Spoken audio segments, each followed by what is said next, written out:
જોવાનું. જય શ્રી કૃષ્ણ, નમસ્કાર, પ્રણામ, સ્વાગત છે તમારું આપણી યુટ્યુબ ચેનલમાં. મિત્રો, આજે અમે લઈને આવ્યા છીએ એક ખૂબ જ સમજવાલાયક અને વિચારવાલાયક રહસ્યમય પારિવારિક કહાની.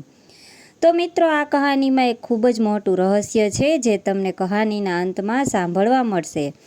તો મારી તમને વિનંતી છે કે આ વિડીયોમાં અંત સુધી જોડાયેલા રહેજો. અને કહાની પસંદ આવે તો વિડીયોને લાઇક, શેર અને નવા હોય તો અને આ ચેનલને સબસ્ક્રાઈબ ના કરી હોય તો આ ચેનલને સબસ્ક્રાઈબ પણ જરૂરથી કરી દેજો, જેથી અમારા નવા આવનારા વિડીયોની માહિતી તમારા સુધી સૌથી પહેલાં પહોંચે. તથા કોમેન્ટ બોક્સમાં સાચી શ્રદ્ધાથી હર હર મહાદેવ લખી દેજો, જેથી ભગવાન ભોલેનાથની કૃપા હંમેશા આપણા સૌ પર બની રહે. તો ચાલો મિત્રો, શરૂ કરીએ આજની કહાની. મિત્રો, આજે જ્યારે મોહનની માનું અવસાન થયું તો તેની સોતેલી માએ મોહન પર એવો આરોપ લગાવી દીધો કે મોહને મારી પુત્રી સાથે જબરજસ્તી કરી છે, જેથી તેનો બાપ તેને ઘરમાંથી બહાર કાઢી મૂકે અને તેની તમામ મિલકત તેની પુત્રીને મળી જાય. જ્યારે મોહનના બાપે આ વાત સાંભળી ત્યારે તેણે મોહનને ખૂબ જ માર માર્યો અને પછી તેના વિરુદ્ધ પોલીસ કેસ કરી દીધો. ત્યારે પોલીસ તેની ધરપકડ કરીને કોર્ટમાં લઈ ગઈ, જ્યાં કોર્ટે 18 વર્ષના મોહનને ફાંસીની સજા ફટકારી. અને 2 અઠવાડિયા પછી જ્યારે મોહનને ફાંસી આપવામાં આવી રહી હતી ત્યારે તેની સોતેલી મા અને તેની પુત્રી મોહનને ફાંસી પર લટકતો જોઈને ખૂબ જ ખુશ થઈ રહ્યા હતા. ત્યારે જ મોહનના ચહેરા પરનું સ્મિત જોઈને તેના પગ નીચેથી જમીન સરકી ગઈ. ત્યારે ત્યાં હાજર એક ન્યૂઝ રિપોર્ટર તેને સવાલ પૂછી રહી હતી કે તારી ઉંમર તો જો અને પોતાની કરતૂતો જો. કોણ કહેશે કે 18 વર્ષનો બાળક આવી ગંદી હરકત પણ કરી શકે છે? આ ઉંમરના બાળકો તો રમતગમતમાં લાગેલા રહે છે, પરંતુ આખરે શું કારણ હતું કે તું આ બધું કરવા લાગ્યો? શું તારા મિત્રો કરતાં તારા મોટી ઉંમરના હતા, કે પછી તારા ઘરનો માહોલ જ આવો હતો કે જેથી તું આટલું મોટું પાપ કરી બેઠો? ન્યૂઝ રિપોર્ટર માધવી આ 18 વર્ષના મોહનને સવાલ કરી રહી હતી. ત્યારે તેનો વિડીયો બનાવવામાં આવી રહ્યો હતો, જ્યારે તે જેલના સળિયા પકડીને માથું નમાવીને બેઠો હતો. આ સમયે ઘણા પ્રશ્નો તેને પૂછવા આવ્યા હતા, પરંતુ તે કંઈ બોલી જ શક્યો ન હતો. ત્યારે ઘણા બધા સવાલો એવા હતા કે જેના જવાબ ન્યૂઝ રિપોર્ટર માધવીને જોઈતા હતા, પરંતુ જ્યારે તે છોકરો કંઈ ના બોલ્યો ત્યારે તે ન્યૂઝ રિપોર્ટર માધવી તેને એવું કહીને તેનું અપમાન કરવા લાગે કે જ્યારે તું આ પાપ કરી રહ્યો હતો ત્યારે તને શરમ ના આવી અને હવે જણાવવામાં શા માટે સંકોચ થાય છે?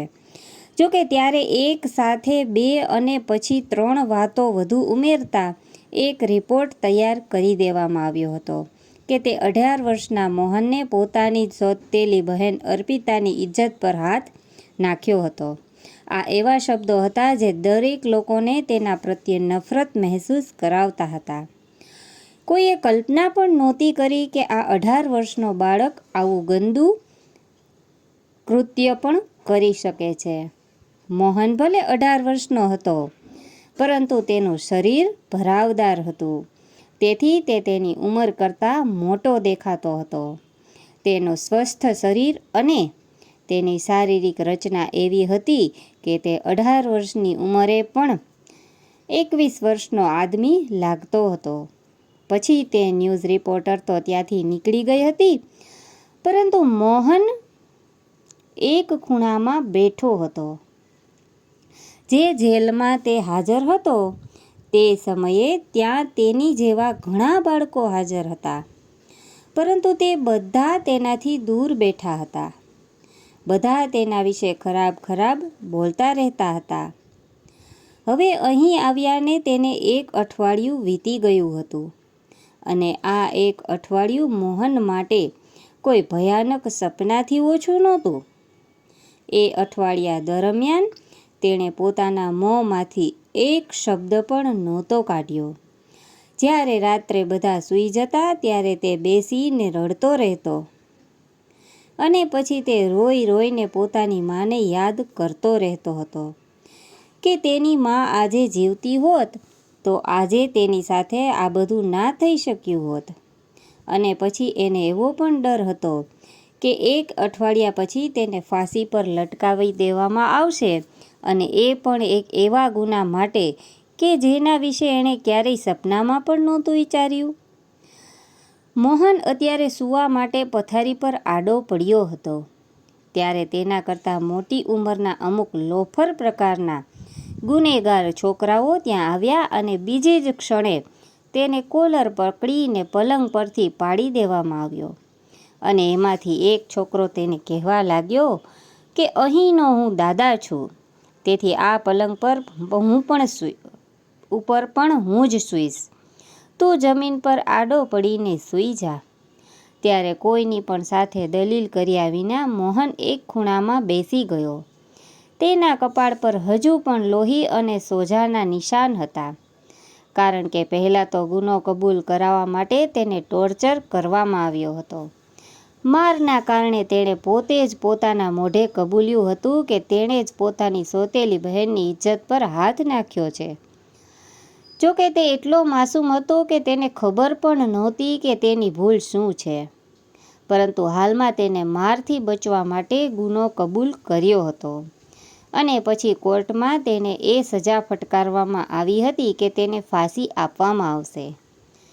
ત્યારે ના તો તેનો બાપ કશું બોલ્યો કે ના તેની સોતેલી માં આગળ વધીને તેને માફ કરવા માગતી હતી. હવે તો મૃત્યુનો ડર દિવસે ને દિવસે મોહનના ચહેરા પર દેખાઈ રહ્યો હતો. તે તો નિર્દોષ આ જુલમનો શિકાર બની ગયો હતો. ના તો તેને જેલમાં યોગ્ય રીતે ખાવાનું આપવામાં આવતું હતું કે ના તો સૂવા માટે યોગ્ય પથારી હતી. જેલમાં મોહનની સાથે જાનવરો જેવો વ્યવહાર કરવામાં આવી રહ્યો હતો.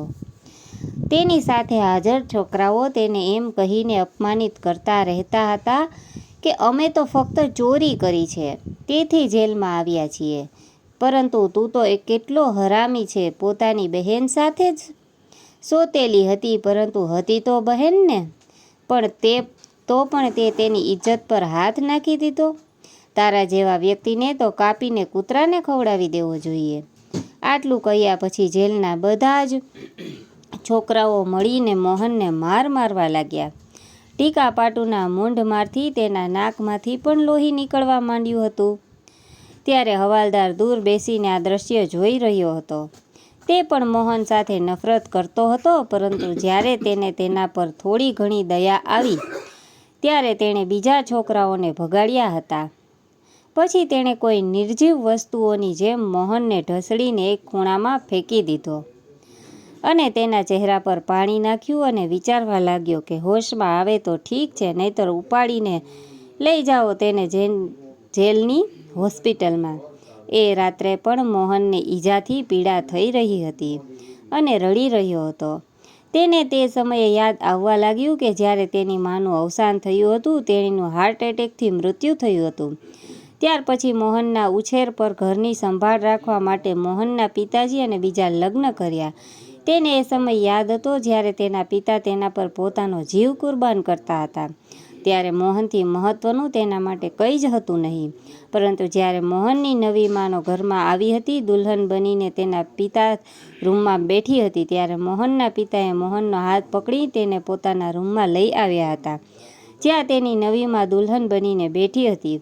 ત્યારે તેનો ઘૂંઘટ ઉઠાવતા જ સૌથી પહેલાં મોહનના પિતાએ પોતાની નવી પત્નીને એટલું જ કહ્યું હતું કે જો આ મોહન મારો પુત્ર છે, મારો જીવ છે. આનાથી વધારે મને આ દુનિયામાં કોઈ પણ વાલું નથી, અને જો તું ઈચ્છતી હોય કે આપણા સંબંધો કાયમ માટે સારા રહે તો મારા પુત્રનું દિલથી ધ્યાન રાખજે. આ શબ્દો સાંભળીને મોહનની સોતેલી માનો ચહેરો થોડો ઉદાસ થઈ ગયો હતો, પરંતુ તેણે સ્મિત આપીને કહ્યું હતું, તમે મોહનની ચિંતા ના કરો. જેમ અર્પિતા મારી પુત્રી છે, એમ મોહન પણ આજથી મારો પુત્ર છે. વાસ્તવમાં મોહનની સોતેલી માના પણ આ બીજા લગ્ન હતા, અને પહેલા લગ્નથી તેને એક પુત્રી થઈ હતી, જેની ઉંમર તે સમયે 19 વર્ષની હતી.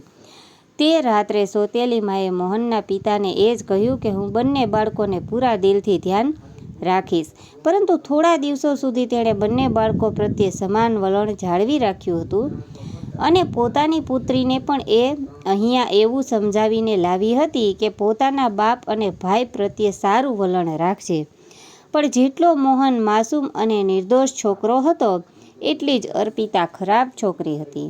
તેની સાથે થોડી ઘણી મસ્તી તે પોતાની માની હાજરીમાં કરી લેતો હતો. પોતાની માના મૃત્યુ પછી તે સંપૂર્ણપણે ખામોશ રહેવા લાગ્યો હતો.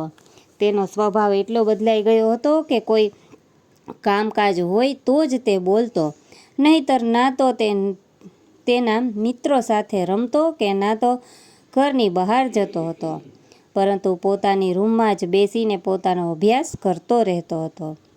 જ્યારે તેનાથી વિપરીત અર્પિતા ખૂબ જ જિદ્દી અને ખરાબ સ્વભાવની છોકરી હતી.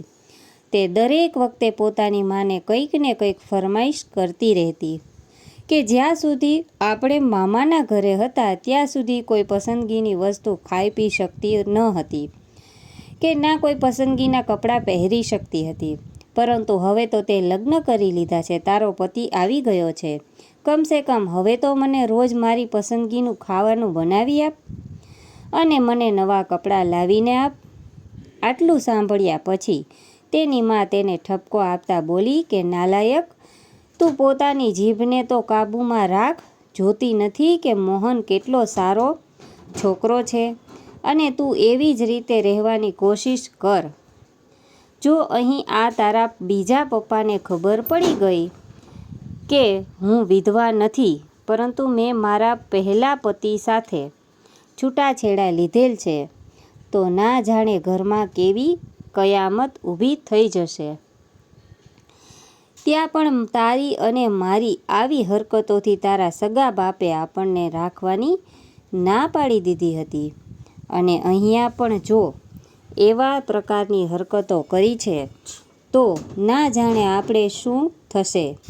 એટલા માટે ફિલહાલ અહીંયા પણ થોડી મર્યાદામાં રહે.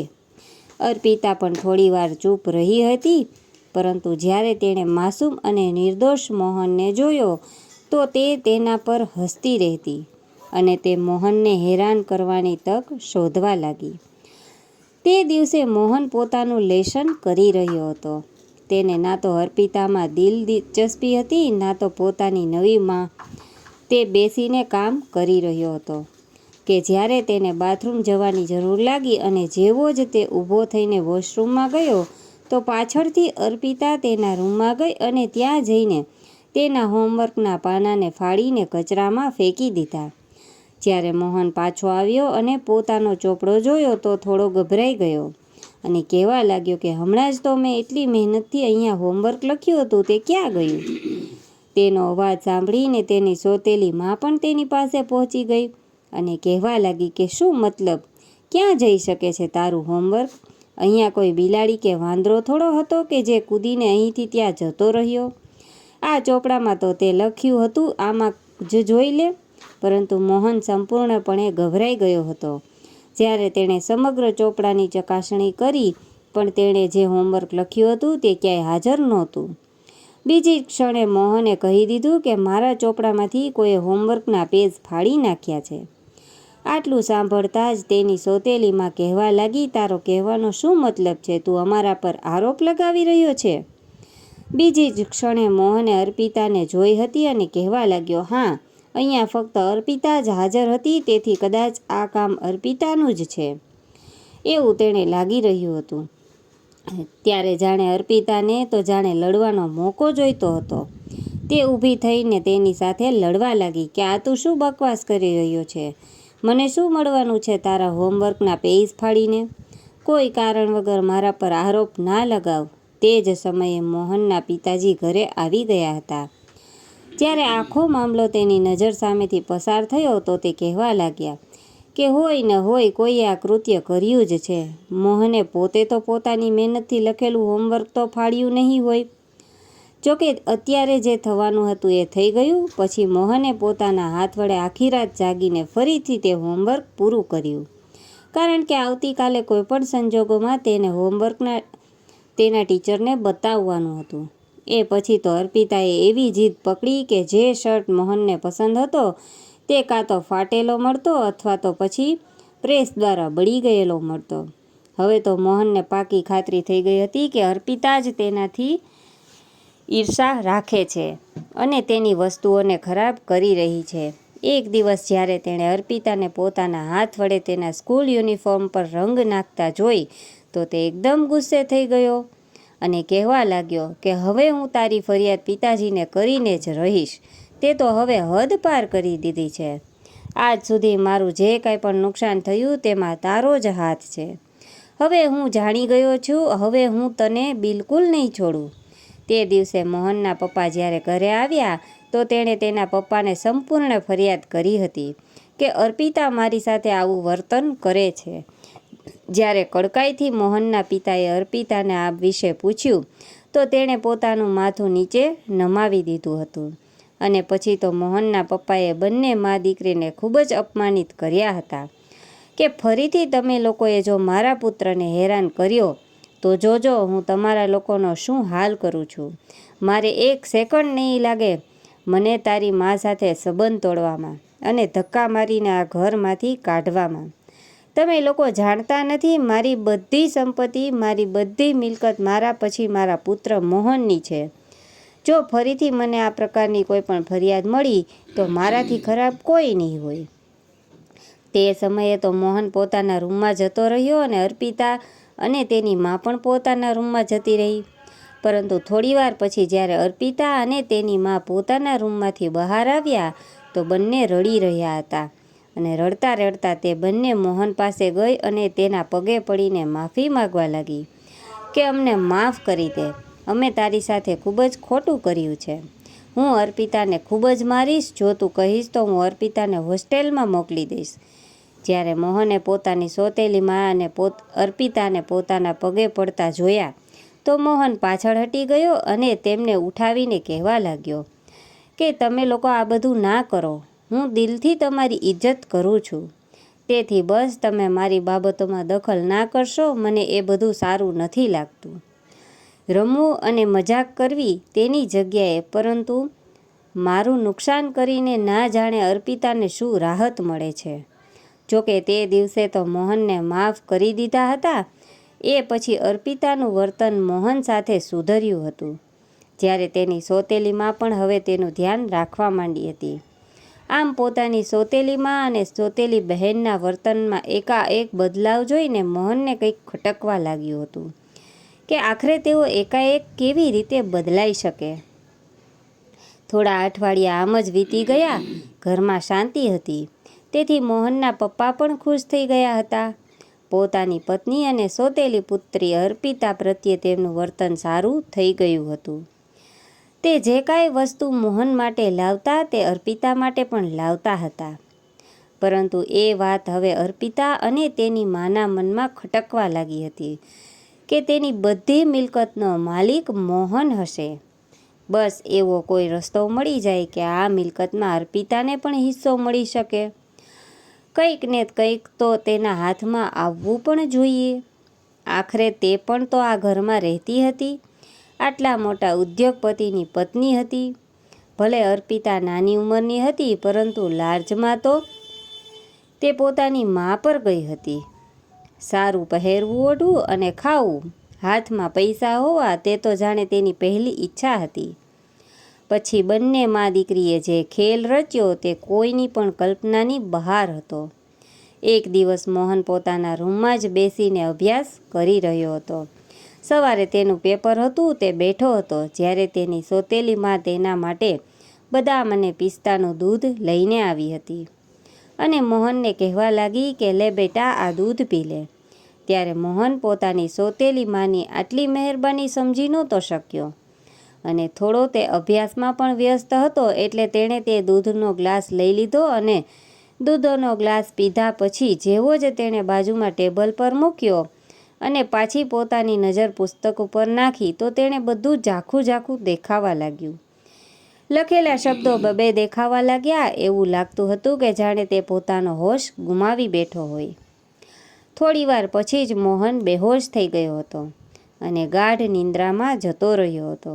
ત્યારે તેની સોતેલી માએ અર્પિતાને મોહનના રૂમમાં મોકલી અને પછી તેણે તેના કપડાં ફાડીને મોં પર નકલી ઘાના નિશાન બનાવ્યા અને પોતાના વાળ વીખી નાખ્યા. તેમજ આંખોમાં ગ્લિસરીન નાખ્યું જેથી આંસુ એકદમ વાસ્તવિક જેવા લાગે. અને તેની મા પોતે તેના પાડોશમાં જતી રહી કારણ કે આ મોહનના પિતાનો ઘરે આવવાનો સમય હતો. જેવો જ મોહનના પિતાના ઘરે આવવાનો અવાજ આવ્યો તો ગાડીનો હોર્ન સાંભળીને તેની સોતેલી મા પણ ઘરમાં દાખલ થઈ અને પોતે જ બોલીને કહેવા લાગી કે હું પાડોશમાં વિમળાબેનના ઘરે ગઈ હતી. જેમ બંને ઘરમાં પ્રવેશ્યા તો મોહનના રૂમમાંથી અર્પિતાનો રડવાનો અવાજ આવી રહ્યો હતો. તેથી બંને દોડીને મોહનના રૂમમાં ગયા અને જોયું તો સામેનું દ્રશ્ય એવું હતું કે જેવું તે બતાવવા માગતા હતા. મોહન સામે પલંગ પર બેભાન હાલતમાં પડ્યો હતો અને અર્પિતાના ફાટેલા કપડાં, તેની આંખોમાંથી વહેતા આંસુ અને તેના શરીર પર વિવિધ જગ્યાએ લાગેલા ઘાના સ્પષ્ટ નિશાન સાક્ષી આપતા હતા કે મોહને તેની સાથે કંઈક ખોટી હરકત કરી છે.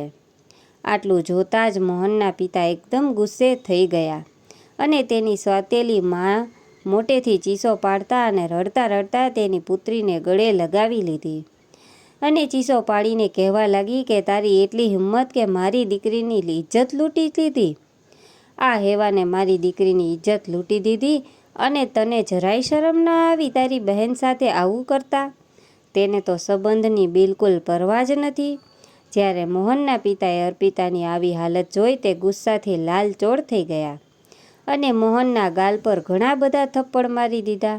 માર ખાઈને પણ મોહન ભાનમાં આવી ગયો હતો. તે તો કશું સમજી જ શક્યો ન હતો કે શું થયું છે. જ્યાં સુધી તેને સચ્ચાઈ ખબર પડી ત્યાં સુધીમાં તો ઘણું મોડું થઈ ગયું હતું. તે રડવા લાગ્યો અને પોતાના પિતા સામે હાથ જોડીને કહેવા લાગ્યા કે મેં કંઈ નથી કર્યું, હું તો અહીંયા સૂઈ રહ્યો હતો. શું થયું શું નહીં મને કાંઈ પણ ખબર નથી. ચોક્કસ આ અર્પિતાનું અને તેની સોતેલી માનું કાવતરું છે. તમે જાણો તો છો કે મને આ ઘરમાં રહેવા નથી દેવા માગતી. તેથી આ બંને તમને મારી વિરુદ્ધ ઉશ્કેરે છે. પરંતુ એવો થપ્પડ મોહનના મોઢા પર પડ્યો કે તેના નાકમાંથી લોહી નીકળવા માંડ્યું હતું. પોતાના પુત્રની ભૂલને ઢાંકવાને બદલે મોહનના પિતાએ તરત પોલીસને ફોન કર્યો અને રેપ કેસમાં તેને અંદર કરાવી દેવામાં આવ્યો. ત્યારે તે આશ્ચર્યથી પોતાના પિતાને જોઈ રહ્યો હતો. તેણે પોતાની માની પણ સોગંદ ખાઈ લીધી, પરંતુ માના સોગંદ ખાધા પછી પણ તેને થપ્પડ જ પડ્યો હતો. હવે પોલીસ તેને પકડી ગઈ હતી અને આ મામલો કોર્ટ સુધી પહોંચ્યો હતો. ત્યારે લોકોનું એવું કહેવું હતું કે જ્યારે સગો બાપ પોતાના પુત્રની વિરુદ્ધ છે તો સ્વાભાવિક વાત છે કે તેનો પુત્ર ખરેખર ગુનેગાર હશે. બધા લોકો અર્પિતા સાથે હતા અને મોહન કસૂરવાર ઊભો હતો. ત્યારે લોકો એવું કહી રહ્યા હતા કે હવે આને મૃત્યુદંડની સજા આપવામાં આવશે. મૃત્યુદંડની સજા સાંભળીને મોહનનું શરીર ધ્રુજી ઉઠ્યું હતું અને તે ભાગીને પોતાના પિતા પાસે ગયો હતો. ત્યારે દરેક લોકો તેને પાછળ ફરીને જોઈ રહ્યા હતા. તે પોતાના પિતાના પગમાં પડી ગયો અને રડીને કહેવા લાગ્યો કે પપ્પા, મેં એવું કંઈ નથી કર્યું, હું મરવા નથી માગતો. મહેરબાની કરીને મને બચાવી લો. તમે તો મને પાયલોટ બનાવવા માગતા હતા. મેં મારી મા પણ એવું જ ઈચ્છતી હતી કે હું બહુ મોટો માણસ બનું. તો પછી તમે મને કેવી રીતે મરતા જોઈ શકો? મને ખૂબ જ ડર લાગી રહ્યો છે. મારે જીવવું છે. હું તમારી સાથે રહેવા માગું છું. મહેરબાની કરીને મારા પર વિશ્વાસ કરો. પરંતુ તેના પિતા તેને તિરસ્કારીને ત્યાંથી ચાલ્યા ગયા હતા અને ત્યારે પોલીસે તેને પકડીને બાળકોની જેલમાં લઈ ગઈ હતી. બરાબર 2 અઠવાડિયા પછી તેને ફાંસી આપવાની હતી. 2 દિવસ સુધી તો તેને ખાવાનું જ નહોતું આપવામાં આવ્યું અને ખૂબ મારવામાં આવ્યો હતો અને બયાનો લેવામાં આવ્યા હતા. તેણે ખૂબ જ ટોર્ચર કરવામાં આવ્યો હતો. જોકે ભારતમાં એવો કાયદો છે કે જેલમાં આવનાર બાળકોની અલગ જેલ બનાવવામાં આવે. તેના પર કોઈ પણ પ્રકારનો જુલમ નહીં કરવામાં આવે, બલકે ત્યાં તેને ભણાવવા ગણાવવામાં આવશે. તેની સારી રીતે દેખરેખ કરવામાં આવશે. તેમને સારા માણસ બનાવવા માટે તમામ પ્રયાસો કરવામાં આવશે. પરંતુ મોહન સાથે આવું કંઈ પણ નહોતું બન્યું અને એક સાથે કોન્સ્ટેબલ તેને આખો દિવસ હેરાન કરતા રહેતા અને રાત્રે ત્યાં બદમાશ છોકરાઓ તેને તમામ પ્રકારની તકલીફો આપતા હતા. આખરે એ દિવસ પણ આવી ગયો જ્યારે મોહનને ફાંસી આપવાની હતી. આ પ્રસંગે માત્ર અર્પિતા જ નહીં પરંતુ તેની મા અને મોહનના પિતા પણ હાજર હતા. મોહનને ફાંસીના માંચડા પર લઈ જવામાં આવી રહ્યો હતો ત્યારે તેણે એક વાર પણ પાછું વળીને પોતાના પિતા સામે નહોતું જોયું. હા, પણ એક નજર અર્પિતા પર જરૂર નાખી હતી. તેની નજરમાં એવું કંઈક હતું કે અર્પિતા બેચેન થઈને નજર ફેરવવા મજબૂર થઈ ગઈ. તમામ ઔપચારિકતાઓ પૂરી કર્યા બાદ હવે જ્યારે મોહનને ફાંસીના માંચડા પાસે લઈ જવામાં આવ્યો ત્યારે બધાને લાગતું હતું કે તેના ચહેરા પર મૃત્યુનો ડર હશે, પરંતુ તેના ચહેરા પર કોઈ ડર નહોતો, એક સ્મિત હતું. ત્યારે હસતા હસતા તેણે પોતાની સોતેલી મા અને બહેન તરફ જોયું હતું. તેની નજરમાં એક વિચિત્ર અસર હતી, તેથી તે બંને ગભરાઈને એકબીજાનો ચહેરો જોવા લાગી હતી. તેણે વિચાર્યું હતું કે આજનો દિવસ તેમના માટે જીવનનો બહુ મોટો દિવસ હતો. આખરે તમામ મિલકત હવે સોતેલી મા તેની પુત્રીના હાથમાં આવવાની હતી. જેવું જ મોહનના ગળામાં દોરડું નાખીને મોહનને ફાંસી આપવામાં આવી રહી હતી ત્યારે જ એક મહિલા જોર જોરથી ચીસો પાડતી પાડતી ફાંસીના માંચડા પાસે દાખલ થઈ અને કહેવા લાગી, મોહન દીકરાને છોડી દો, તે નિર્દોષ છે. તેને તમે કાંઈ ના બોલો. ભગવાન ખોટું બોલનારને સજા કરે, ઓ ભગવાન ક્રોધ વરસે. જેમણે નિર્દોષ બાળક પર આવો આરોપ લગાવ્યો, દરેક લોકો પાછળ ફરીને તે મહિલા તરફ જોવા લાગ્યા હતા. તેનો અવાજ સાંભળીને તો અર્પિતા અને તેની માના ચહેરાનો રંગ ઉડી ગયો હતો. તે રડતા રડતા આગળ વધી. આ મહિલા, જેની ઉંમર લગભગ 45થી 50 વર્ષની વચ્ચેની હતી, તે મોહનના ઘરે કામ કરતી હતી. તેમના ઘરની તે ખાસ નોકરાણી હતી. તેણે બધાની સામે જે વાત જણાવી ત્યારે તેણે તો આખી વાતનો મતલબ જ બદલી નાખ્યો હતો. તે મહિલાએ કહેવાનું શરૂ કર્યું કે આમાં મોહનનો કોઈ દોષ નથી. તે તો એક નિર્દોષ અને માસૂમ બાળક છે. આમાં સમગ્ર દોષ તેમના ઘરમાં આવવાવાળી નવી પત્ની અને તેની પુત્રીનો છે. તે મોહનને ખૂબ જ હેરાન કરતી હતી, ત્યાં સુધી કે મોહનને દૂધમાં દવા ભેળવીને આપવાથી માંડીને રૂમમાં પોતાની જ પુત્રીને કપડાં ફાડીને મોકલવા સુધીનું બધું કરેલું. આ બધો પ્લાન તેની સોતેલી માનો હતો. આ બધું મેં મારી પોતાની આંખોથી જોયું હતું, પરંતુ આ ખતરનાક મહિલાથી ડરીને હું મારું મોં ખોલી ના શકી. પણ ઘણી રાતોથી મારા સપનામાં મારી પહેલી માલકીન એટલે કે મોહનની સગ્ગી માને આવીને એવું કહી રહી હતી કે તું મારા દીકરાની તરફેણમાં જુબાની આપ. મારો પુત્ર જો મરી ગયો તો મારી આત્માને ક્યારેય શાંતિ નહીં મળે અને હું તને ક્યારેય માફ નહીં કરું. બસ તેથી હું વધુ ચૂપ રહી ન શકી નહીં અને દોડીને અહીંયા આવતી રહી. હવે પોતાની સચ્ચાઈ સામે આવવાની જ વાર હતી ત્યારે મોહનની સોતેલી મા અને તેની પુત્રી તો નિયંત્રણ બહાર જતી રહી અને કહેવા લાગી, એવું કંઈ નથી, તે ખોટું બોલી રહી છે. પરંતુ હવે તેની તમામ હકીકત સામે આવી ગઈ હતી અને મોહનને સન્માનપૂર્વક નિર્દોષ જાહેર કરવામાં આવ્યો હતો. જ્યારે તે બંને મા દીકરીને ત્યાં જેલમાં ધકેલવામાં આવ્યા હતા. આ ઉપરાંત મોહનના પિતાએ તે મહિલાને છૂટાછેડા પણ આપી દીધા હતા અને મોહનના પિતાને હવે ખૂબ જ પસ્તાવો થઈ રહ્યો હતો. કાલની આવેલી એ મહિલા અને તેની પુત્રીને ખાતર તેણે પોતાના પુત્ર તરફ શંકાની નજરે જોયું હતું અને તેની વાતોમાં આવીને તેને માર માર્યો હતો, ત્યાં સુધી કે પોતાની સામે પોતાના પુત્રને ફાંસી પર લટકાવવા જઈ રહ્યો હતો. ત્યાર પછી તે હાથ જોડીને પોતાના પુત્રની માફી માગવા લાગ્યો.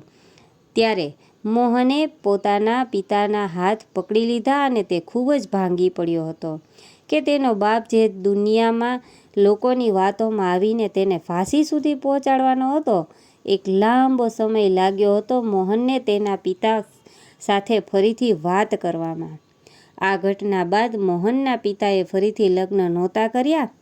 તો મિત્રો, તમને જણાવી દઈએ કે આ કહાની એક કાલ્પનિક કહાની છે. એને સચ્ચાઈ સાથે કોઈ લેવા દેવા નથી. તો મિત્રો, આ કહાની તમને કેવી લાગી તે કોમેન્ટ કરીને જણાવજો અને કહાની પસંદ આવી હોય તો પ્લીઝ વિડીયોને લાઈક કરીને અન્ય મિત્રો સાથે શેર કરજો. આ ચેનલ પર નવા હોય તો ચેનલને સબસ્ક્રાઈબ જરૂરથી કરી દેજો અને હા, નોટિફિકેશન બેલને જરૂરથી દબાવી દેજો જેથી આગલી અપડેટ સૌથી પહેલાં તમને મળે. તો ચાલો મિત્રો, હવે મળીશું એક નવી કહાની સાથે. ત્યાં સુધી તમામ મિત્રોને જય શ્રી કૃષ્ણ, રાધે રાધે, હર હર મહાદેવ. આ કહાનીને પૂરી સાંભળવા માટે તમારો ખૂબ ખૂબ આભાર.